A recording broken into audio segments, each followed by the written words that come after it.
Il y a un problème que je vois énormément sur des chaînes YouTube des coachs. Leurs contenus sont beaucoup plus intéressants, mais leurs vidéos sont difficiles à regarder jusqu'au bout. Et le pire, ce n'est ni leur caméra, ni leur micro, ni même le coach. Le vrai problème est beaucoup plus subtil. C'est la manière dont la vidéo est construite et montée. Dans cette vidéo, je vais te montrer 3 erreurs qui rendent les vidéos des coachs ennuyeuses et surtout comment les corriger pour garder l'attention beaucoup plus longtemps.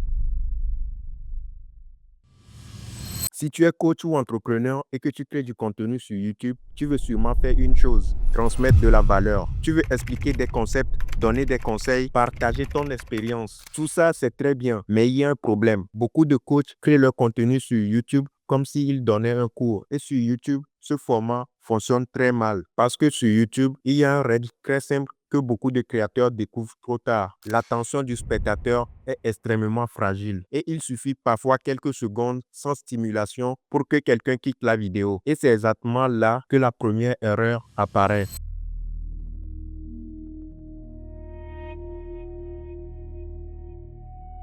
Quand tu regardes certaines vidéos des coachs, il se passe quelque chose de très simple. Pendant plusieurs secondes, rien ne change. Même plan, même cadre, même rythme. Et le cerveau du spectateur commence naturellement à perdre de l'intérêt. Pas parce que ton contenu est mauvais, mais parce que le cerveau a besoin d'une stimulation visuelle. Une des façons les plus simples d'améliorer une vidéo YouTube est donc de créer du mouvement visuel. Par exemple, changer le cadrage, ajouter des éléments d'illustration, ajouter des mots-clés à l'écran, couper les silences inutiles. Ces petits changements relancent constamment l'attention. Mais le manque du rythme visuel n'est pas le seul problème. Il y a une deuxième erreur que je vois très souvent et elle est beaucoup plus importante.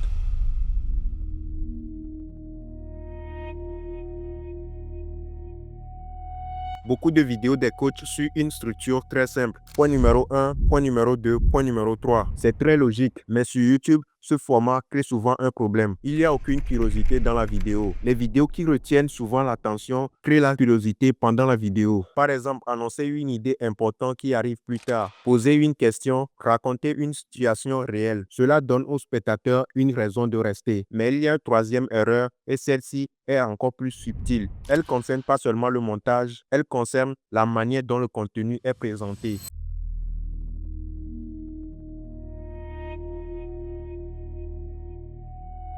Beaucoup de coachs pensent que pour être crédible sur YouTube, ils doivent être très sérieux, ton calme, posé, professionnel. Mais sur YouTube, cela peut rendre la vidéo parfois plus plate. Les vidéos les plus engageantes mélangent souvent l'explication, l'exemple, des petites histoires et souvent des moments plus humains. Parce que le cerveau humain retient beaucoup mieux les histoires que les concepts abstraits.